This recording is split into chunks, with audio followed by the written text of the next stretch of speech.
اعوذ باللہ من الشیطان الرجیم بسم اللہ الرحمن الرحیم الحمد للہ رب العالمین وصلی اللہ علی سیدنا محمد وآلہ الطاہرین۔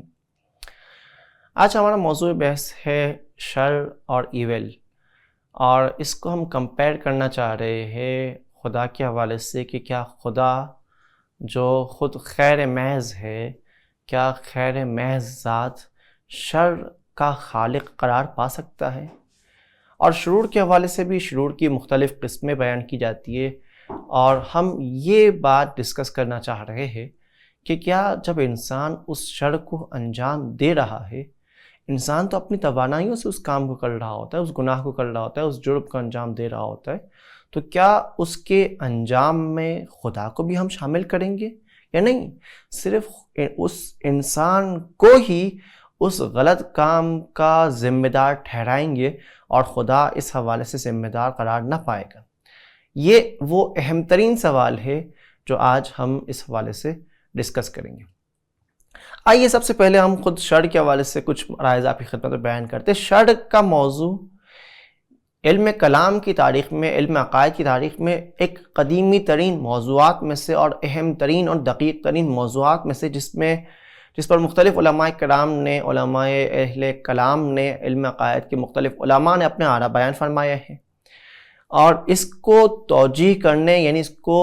سالو کرنے کی بہت کوششیں کی گئی ہیں۔ وہ کیسے؟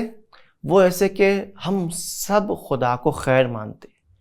اور کیسا خیر؟ ایسا خیر کہ خدا خیر محض ہے، خدا میں ذرہ برابر کوئی شر، کوئی نقص، کوئی کمی، کوئی خامی نہیں پائی جا رہی۔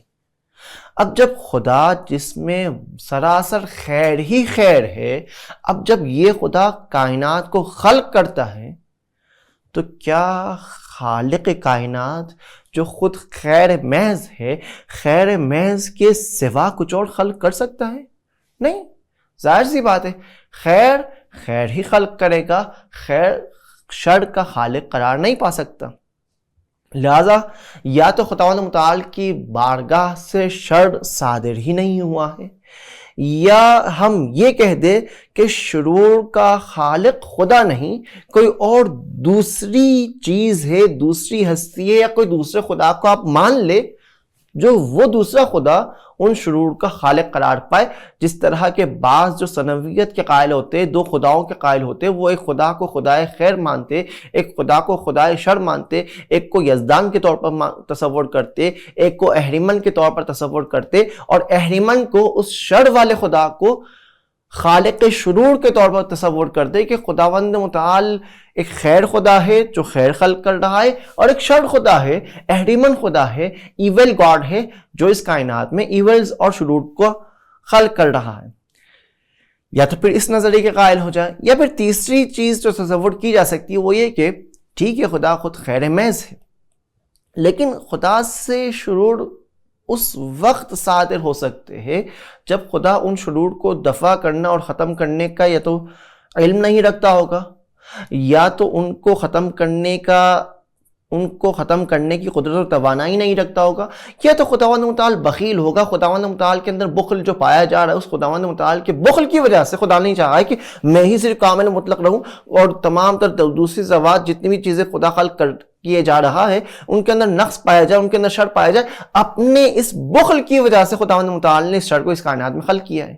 یا تو پھر خداوند متعال کی صفات میں یہ والے نقص لازم آئے گا کہ یا تو خدا کے علم میں کمی آ رہی ہے، یا تو خدا کی قدرت و توانائی میں کمی آ رہی ہے، یا پھر خدا کے اندر آپ ایک ایول صفت یعنی شر والی صفت یعنی بخل کی صفت کو ثابت کر دیں۔ تینوں کو تصور کرنے سے ہمارا خدا وہ خدا نہیں رہے گا جس کو ہم نے تصور کر رکھا ہے۔ کیوں؟ جس خدا کو ہم نے تصور کیا ہے، یعنی وہ ذات جس میں تمام تر کمالات پائے جائے، اب اگر اس ذات کے اندر کسی بھی ایک کمی کو آپ تصور کر لے، کسی بھی کمالی صفت کے نقص کو اس میں تصور کیا جائے، تو وہ خدا ہی نہیں رہے گا جس خدا کو ہم مان رہے، جس خدا کو بعنوان خدا ہم تصور کرتے ہیں، جس خدا کو بعنوان خدا ہم مانتے ہیں۔ لہٰذا یہ والا تصور بھی کہ اس خدا میں ہم علم کی کمی کو تصور کر لے، اس خدا میں ہم قدرت و توانائی کی کمی کو تصور کر لے، اس خدا میں ہم بخل جیسی شر صفت کو تصور کر لے، ان صفات کے تصور کرنے سے خدا خدا ہی نہیں رہے گا، لہٰذا ہمارا مفروضہ ہی باطل ہو جائے گا۔ آئیے مسئلہ شرور کو ایک دوسرے اینگل سے ملاحظہ کرتے، شر کو نقص کے ساتھ کمپیئر کرتے، نقص اور شر میں کیا فرق ہے۔ یہ بیان کیا جاتا ہے کہ نقص وہاں پر استعمال کیا جاتا ہے جہاں پر کوئی کمال ہو اور اس کمال کے نہ ہونے سے اب ہم اس کو شر تصور کریں گے۔ مثال کے طور پر ایک انسان ہے، ایک نارمل انسان کے 2 ہاتھ ہوتے، 2 پیر ہوتے، 2 آنکھ ہوتی، 2 کان ہوتے۔ اب کسی کے مثال کے طور پر ایک آنکھ نہیں ہے، یہ کان نہیں ہے، بہرا ہے، اندھا ہے، یہ ایک ہاتھ اور پیر اعضاء اور جوارح سے معذور ہے، تو اس کے بارے میں کہیں گے کہ یہ جو مخلوق الہی ہے یہ ناقص الخلقہ ہے، خداوند متعال نے اس کو نقص کے ساتھ خلق کیا، اس کو مکمل انسانی شکل صورت میں خلق نہیں کیا۔ لیکن شر وہاں پر بیان کیا جائے گا، شر کا دائرہ زیادہ وسیع ہے نقص کی نسبت، کہ جہاں پر ٹوٹلی کمالات کے نہ پائے جانے کو شر کہا جاتا ہے۔ اب عین ممکن ہے کہ انسان کے تمام تر ہاتھ اور پیر اور کان اور آنکھ اور تمام تر اعضاء اور جوارح سالم ہو۔ اب اس سالم انسان کو جس کے اندر تمام تر اعضاء اور جوارح پائے جا رہے ہیں، اس کو ناقص نہیں کہا جائے گا، لیکن اس کے اندر ایک شر پایا جا رہا ہے، اس کے اندر وہ تمام تر کمالات موجود نہیں ہے جو ایک لامحدود ذات میں موجود ہے۔ اس کے اندر جو ایک شر پایا جا رہا ہے، ان تمام تر کمالات کا نہ ہونا پایا جا رہا ہے، اسے شر کہا جائے گا، چاہے یہ شر اس کے مخلوق ہونے کی وجہ سے، بالآخر یہ مخلوق ہے، خدا خالق ہے، ظاہر سی بات ہے خالق اور مخلوق میں فرق کم از کم ہونا ہی چاہیے کہ خالق کے اندر جو کمالات ہیں وہ تمام تر بالا ترین کمالات ہوں گے، مخلوق کے اندر وہ تمام تر کمالات موجود نہیں ہوں گے، لیکن اس انسان کے اندر یہ نقص نہیں پایا جا رہا، یہ نقص نہیں پایا جا رہا کہ اس کے اندر اعضاء و جوارح کی کمی نہیں پائی جا رہی، لہٰذا اس نقص نہ ہونے کی وجہ سے اس کو ناقص نہیں کہیں گے، لیکن اس کے اندر ذاتی شر پایا جا رہا ہے، لہٰذا شر کا دائرہ زیادہ وسیع ہے اس نقص سے۔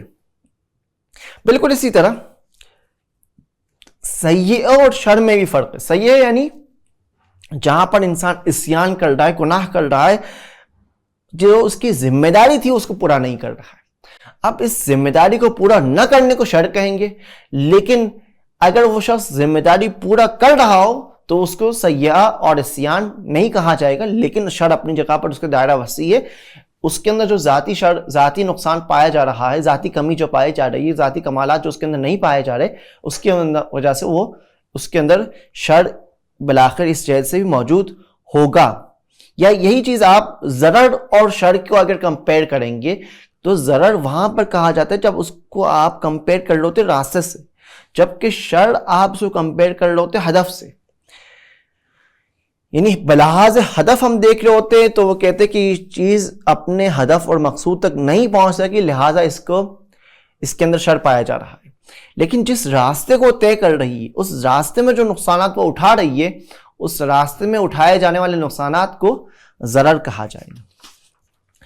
تو اسی طرح مختلف اصطلاحات کو ہم شر کے ساتھ کمپیئر کریں گے، لیکن اہم ترین اصطلاح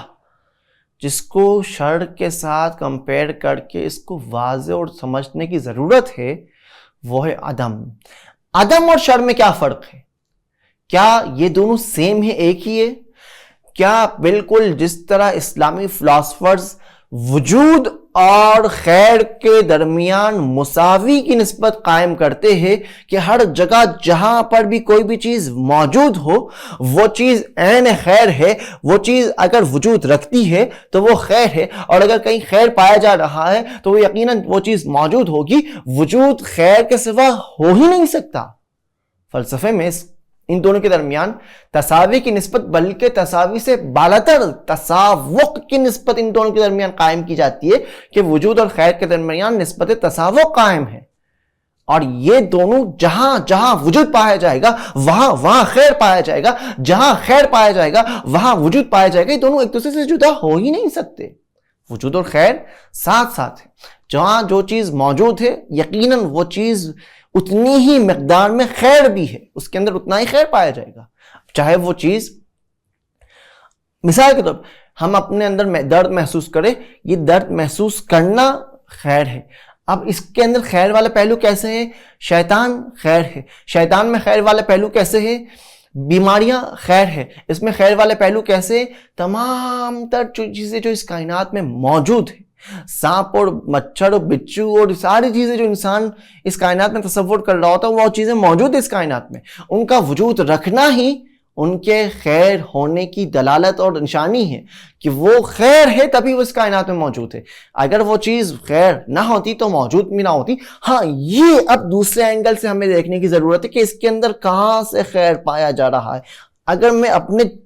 اپنی جگہ سے دیکھتا رہوں گا اور اس کائنات کو اوورآل ایک مجموعی طور پر نہیں دیکھوں گا تو ظاہر سی بات ہے مجھے اس کے اندر شر نظر آئے گا کہ اگر مجھے سانپ نے آ کے ڈس لیا اور مجھے نقصان پہنچا دیا, میرا بدن میں زہر پھیل گیا جس کی وجہ سے میری موت ہو رہی ہے, تو یقیناً مجھے وہ چیز شر نظر آئے گا اور اس میں کوئی خیر نظر نہیں آئے گا. لیکن اگر ہم اس کو مجموعی طور پر دیکھیں گے کہ اس کائنات میں جتنی بھی چیزیں, یہاں تک کہ شیطان بھی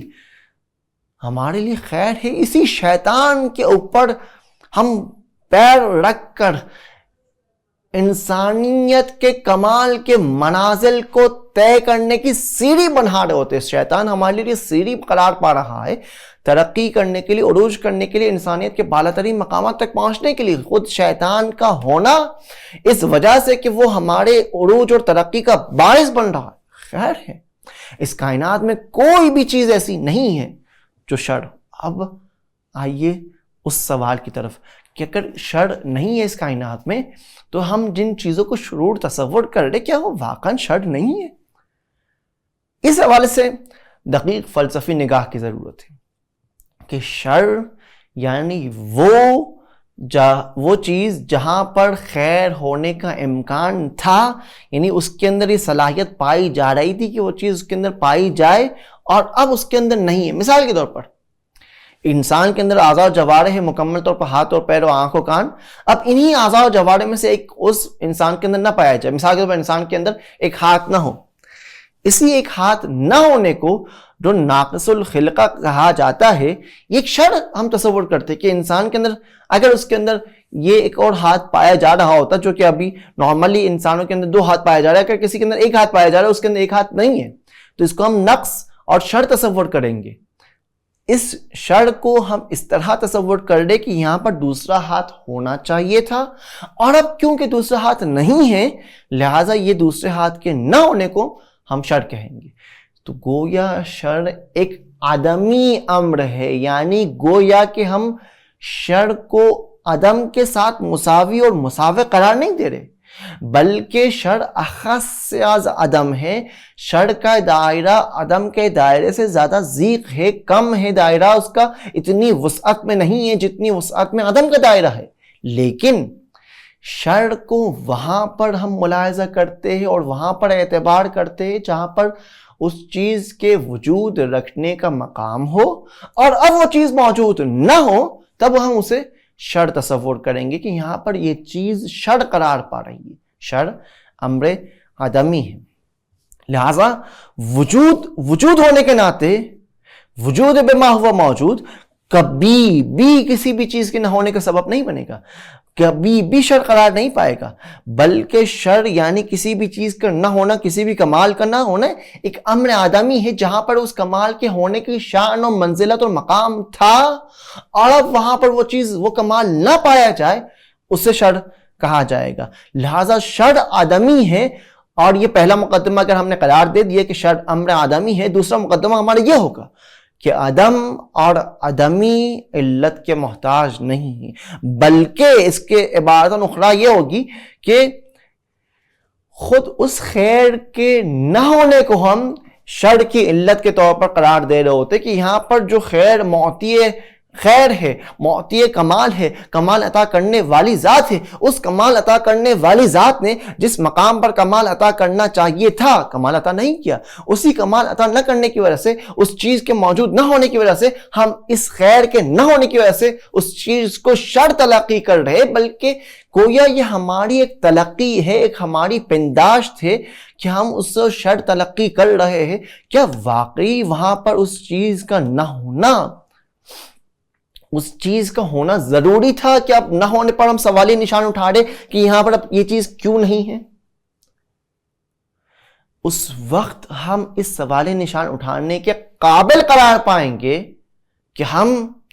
اس کائنات کے اندر تمام تر چیزوں کو جانتے ہو کہ کس چیز کو کہاں پر رکھنا چاہیے، کس چیز کی کون سی جگہ ہے، عدالت یعنی ہر چیز کو اسی مقام پر رکھنا. اگر ہم ہر چیز کے اس کے مقام کو جانتے ہوں گے تو ہم ہر چیز کو اس کے مقام پر قرار دیں گے. اور یہاں پر کیونکہ ہم ہر چیز کے مقام کو نہیں جانتے، ہم اپنی کم علمی کا اعتراف کر رہے کہ ہم خداوند متعال کی طرح اس کائنات کے ہر خیر و شر سے آگاہ نہیں ہے، اس کائنات کے تمام تر مصالح و مفاسد کو نہیں جانتے. اب ہم نہیں جان رہے. اگر انسان میں خداوند متعال نے اس کو 2 ہاتھ کے بجائے 1 ہاتھ کی نعمت سے نوازا ہے اور دوسرے ہاتھ کی نعمت اسے عطا نہیں کی ہے، تو کیا یہ خلاف عدالت الہی نہیں ہے؟ کیا یہ شر نہیں ہے جو خداوند متعال نے اس کائنات میں قرار دیا ہے؟ یہ شر اس وقت شر کہلائے گا، اس وقت اس کو ہم شر کہہ سکیں گے کہ جہاں پر وہ چیز کا ہونا ہمارے لیے ثابت شدہ ہو کہ اس چیز کا ہونا خیر ہے. ہم ہی تصور کر رہے کہ اس چیز کا ہونا خیر ہے. کیا واقعی ایسا ہی ہے کہ جہاں پر انسان ناقص الخلقہ خلق ہو رہا ہے وہاں پر اس چیز کا ہونا خیر تھا، اور اب خدا کے نہ دینے پر ہم خدا پر سوالی نشان عطا کرے، خدا پر سوالی نشان اٹھائے کہ خدایا تو نے عطا کیوں نہیں کیا، اور اس مخلوق کو شر اور شر کے ساتھ اور اس نقص کے ساتھ کیوں خلق کیا؟ یہ شر ہماری پنداشت ہے، ہمارا تصور ہے کہ یہاں پر خیر ہو سکتا تھا. یقیناً وہاں پر خیر ہو سکتا تھا، لیکن وہاں پر اس خیر کو عطا نہ کرنے کی بھی ایک اور وجوہات میں سے وجہ ہو سکتی ہے جس وجہ کو ہم نہیں جان رہے. ہم اپنے کم علمی کو خدا کے مفسدے پر دلالت قرار نہ دے کہ خدا نے یہاں پر مفسدہ قرار دے دیا ہے، خدا نے یہاں پر شر قرار دے دیا ہے. ہمارا کم علمی خدا کے خالق شر ہونے کی دلیل قرار نہیں پا سکتی. ہم یہاں پر چاہیے کہ ہمیں اپنے کم علمی کا اعتراف کریں. ہم نہیں جانتے. بالکل جس طرح خداوند متعال نے اگرچہ مجھے تمام تر 2 ہاتھ اور 2 پیر اور 2 آنکھ اور 2 کان دے دیے،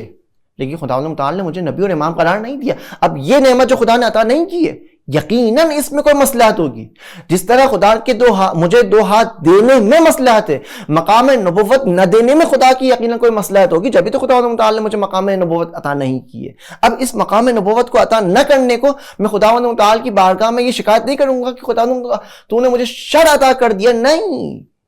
شر اس مقام پر شر کہلائے گا جہاں پر اس کے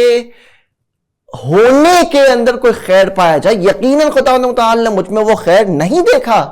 تبھی مجھے اس مقام نبوت اور امامت پر فائز نہیں کیا، مجھے وہ مقام نبوت عطا نہیں کی. جس چیز کا میں صلاحیت رکھتا تھا وہ تمام تر نعمتیں جس کو حاصل کرنے کی مجھ میں صلاحیت پائی جا رہی تھی، خداوند متعال نے ان تمام تر نعمتوں کو عطا کر دیا ہے. تو یہ شر اس خداوند متعال کے خلقت نظام احسن پر سوال نشان نہیں اٹھا رہا. لیکن اس بات کو ساتھ ساتھ آپ رکھیے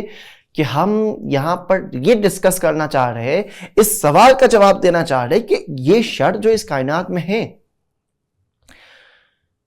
جس کا ہم تصور کر رہے، اگر ہم اس کو سرے سے اس حوالے سے ختم کر دیں کہ اس کائنات کا نظام احسن ہے اور جتنے بھی خیرات ممکن اس کائنات میں وجود میں آ سکتے تھے، خداوند متعال نے تمام تر خیرات کو اس کائنات میں وجود دے دیا ہے، اور اس کائنات میں جو چیز نہیں ہے یقیناً اس چیز کا نہ ہونا اس کائنات کے فائدے میں تھا، خیر تھا، مصلحت میں تھا، تبھی تو خداوند متعال نے اس کو وجود نہیں دیا. یہ اپنی جگہ پر. لیکن دوسری جہت سے ہم بعض چیزوں کو شر تصور کر رہے ہیں، بالفرض ہم اس شر ہونے کو تصور کر لیں. مثال کے طور پر انسان گناہگار ہے، گناہ کر رہا ہوتا ہے، جرم کر رہا ہوتا ہے، خطا کر رہا ہوتا ہے، قتل کر رہا ہوتا ہے، ظلم کر رہا ہوتا ہے دوسروں پر. تو کیا اس ظلم کرنے کا فاعل یہ انسان ہے؟ اور جس طرح خداوند متعال نے انسان کو اس ظلم کرنے کی صلاحیت دی ہے، قدرت دی ہے، توانائی دی ہے، حیات دی ہے، علم دیا ہے، ان تمام تر نعمتوں کو خداوند متعال نے انسان کو عطا کیا ہے. تو کیا جس طرح ہم حسنات میں انسان کو فاعل حسنات قرار دینے کے ساتھ ساتھ خداوند متعال کو بھی فاعل حسنات قرار دے رہے ہوتے ہیں، کیا سیئات میں بھی، گناہوں میں بھی، ظلم میں بھی، جوڑ میں بھی جو ہم غلطیاں کر رہے ہوتے، کیا اس میں بھی جس طرح ہم اپنے آپ کو فاعل قرار دے رہے ہیں کہ میں ہوں جو گناہ کر رہا خدا نخواستہ، میں ہوں جو مجھ سے ظلم واقع ہو رہا ہے خدا نخواستہ، تو یہ اس کا فاعل تو میں ہوں. کیا اس کے فعل کو ہم اس کی فاعلیت کو کیا خدا کی طرف بھی نسبت دے سکتے ہیں اپنے ساتھ ساتھ یا نہیں؟ یہ صرف ہم تک ہی محدود رہے گی. سورہ نساء کی آیات 78 اور 79 جس میں قرآن مجید میں ارشاد بیان کیا جا رہا ہے وَإِن تُصِبْهُمْ حَسَنَةً يَقُولُوا هَذِهِ مِنْ عِنْدِ اللَّهِ وَإِن تُصِبْهُمْ سَيِّئَةً يَقُولُوا هَذِهِ مِنْ عِنْدِكَ. اگر کوئی حسنہ ان سے سرزد ہو تو کہتے ہیں کہ یہ خدا سے ہے. یقولو، اور اگر ان سے کوئی سیئہ اور گناہ اور غلطی ان سے سرزد ہو تو وہ کہتے ہیں یقولو من عندک. اے رسول ان سے کہہ دیجئے قل کل من عند اللہ. جتنے بھی انسان افعال انجام دے رہا ہوتا ہے، فاعل مختار جو بھی کام کر رہا ہوتا ہے، قل کل من عند اللہ، تمام تر انسانی افعال عند اللہ سے ہے، من عند اللہ ہے.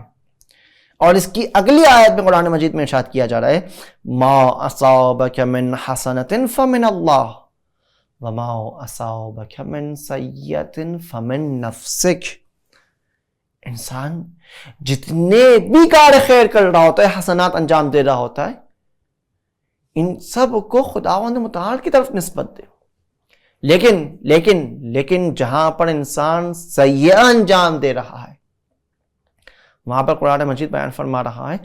فمن نفسک، یہ تمہاری طرف سے، تم ہو اس کے فاعل، خدا نہیں ہے اس کا فاعل. کیا قرآن مجید کی ان دو آیات میں تضاد اور تنافی پایا جا رہا ہے؟ جہاں پر ایک آیت میں اسی سورہ نساء کی 78 آیت میں یہ کہا جا رہا ہے قل کل من عند اللہ کہ تمام تر افعال کو خدا کی طرف نسبت دو، تو اس کی بالکل ہی اگلی آیت میں، جسٹ نیکسٹ آیت میں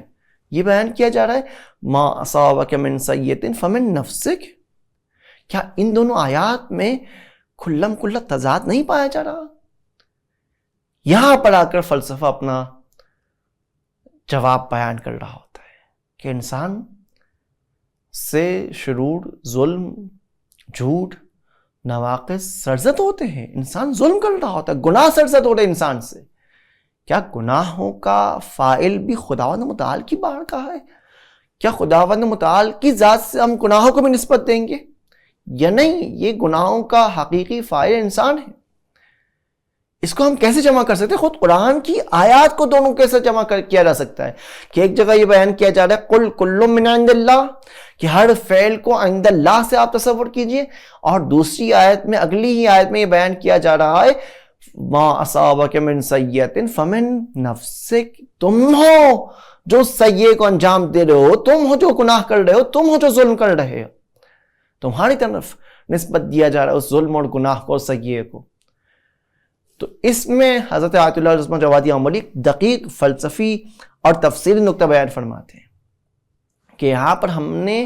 ان دونوں کے درمیان ڈیوائڈ اور ان دونوں کو جدا کرنے کی ضرورت ہے. کن دونوں کو؟ جہاں پر یہ بیان کیا جا رہا ہے من عند اللہ اور جہاں پر یہ بیان کیا جا رہا ہے من اللہ. اس من اللہ اور من عند اللہ کے درمیان فرق ڈالنے کی ضرورت ہے، ان دونوں کے درمیان جدائی کی ضرورت ہے. اور وہ کیسے؟ وہ ایسے کہ انسان اپنے افعال کو، جو کاموں کو انجام دے رہا ہوتا ہے، ایک کمال کو تصور کر رہا ہوتا ہے کہ میں نے اپنے کاموں کو انجام دے کر اس کمال کو پانا ہے، اس کمال کو حاصل کرنا ہے. اس کمال کے حصول کے لیے میں اس کام کو انجام دے رہا ہوں. جتنے بھی انسان اپنے اعمال، اپنے افعال کو انجام دے رہے ہوتے، کمال کے حصول کے لیے انجام دے رہے ہوتے.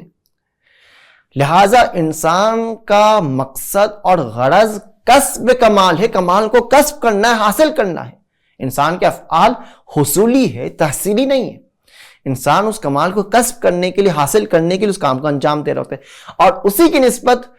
انسان سے ہم انسان کے کاموں کی طرف حسن اور قرب کی نسبت دے رہے ہوتے کہ انسان نے اس کام کو انجام دیا، اس غایت کی نسبت، اس کمال کی نسبت اس کو اگر کمپیئر کیا جائے تو اس کا کام اچھا کام کہلائے گا یا برا کام کہلائے گا. مثال کے طور پر اگر انسان کے یہ ہدف ہے، یہ غایت ہے، یہ کمال ہے، یہ مقصد ہے کہ انسانیت کے بالا ترین درجے پر پہنچے، اب اس انسانیت کے بالا ترین درجے پر پہنچنے کے لیے انسان اگر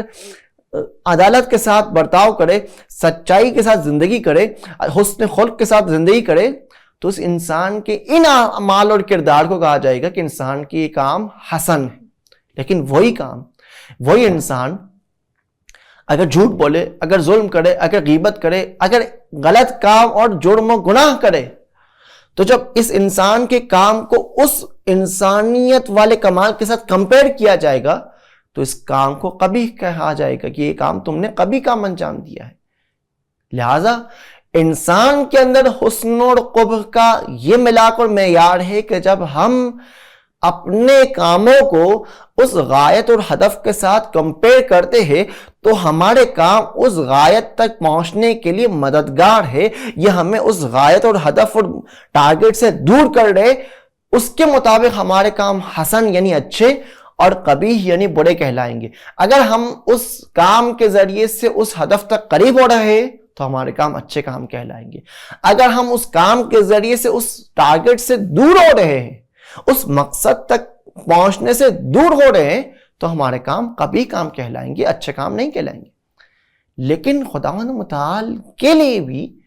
حسن اور قبح معنی رکھتا ہے، یعنی جس طرح ہم اور آپ کے بارے میں کہا جاتا ہے کہ عدالت اچھی چیز ہے، ظلم بری چیز ہے،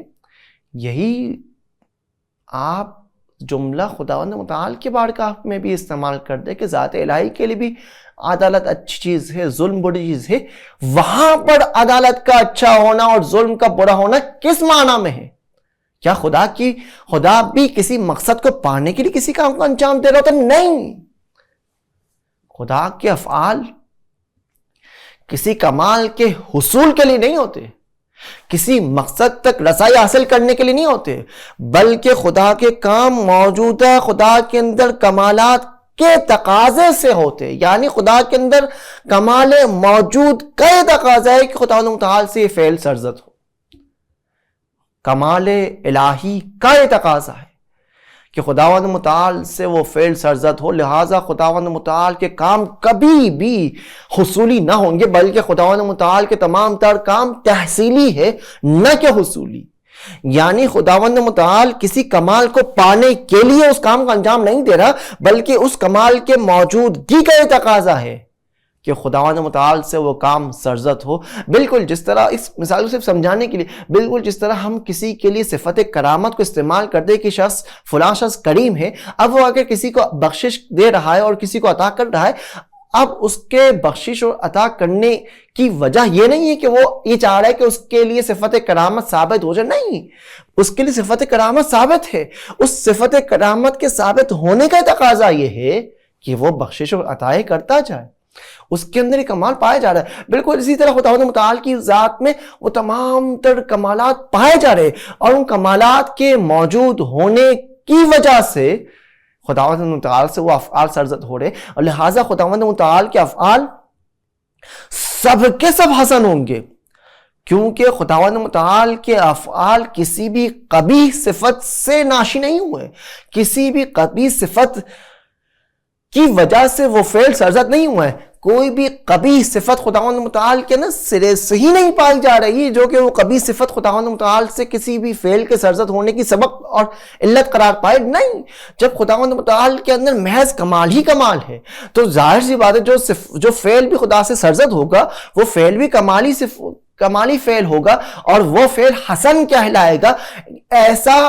ممکن ہی نہیں ہے خداوند متعال کی بارگاہ سے کوئی فعل قبیح سرزد ہو۔ تمام تر افعال، کیونکہ خدائیت کا یہ تقاضا ہے کہ خداوند متعال کمال محض ہے، اور کمال محض سے محض کمال ہی کے مطابق، کمالات کے ہی کے مطابق فعل سرزد ہوں گے، لہذا خداوند متعال سے جو افعال سرزد ہوں گے وہ حسن ہی ہوں گے۔ فعل قبیح خداوند متعال کی بارگاہ سے سرزد ہو ہی نہیں سکتا۔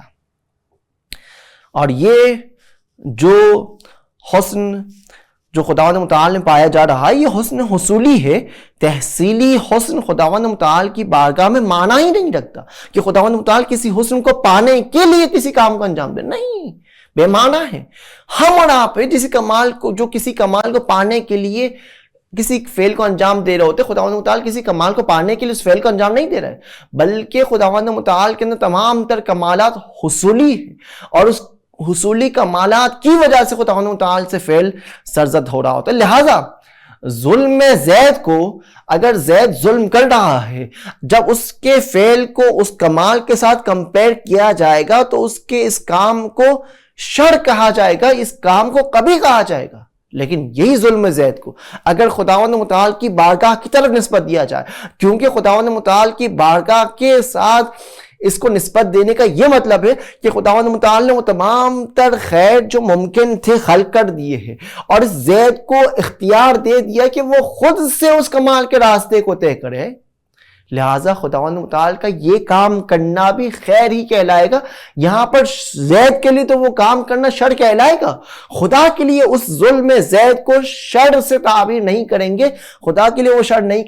کہلا جا سکتا، بلکہ خدا کے لیے وہ کام عین خیر ہوگا، اور وہ کام جو خدا سے نسبت دیا جا رہا ہے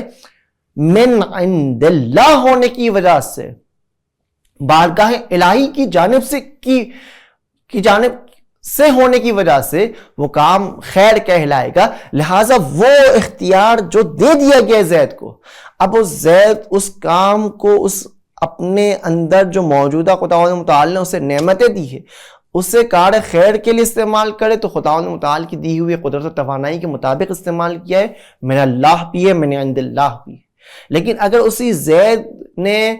اس توانائی کو کار شر میں استعمال کیا تو اگرچہ من عند اللہ تو ہے لیکن من نفسک ہے، من اللہ نہ کہلائے گا، وہ کار شر من زید کہلائے گا، من نفسک کہلائے گا، من اللہ نہ کہلائے گا۔ تمام تر امور من عند اللہ کہلائیں گے،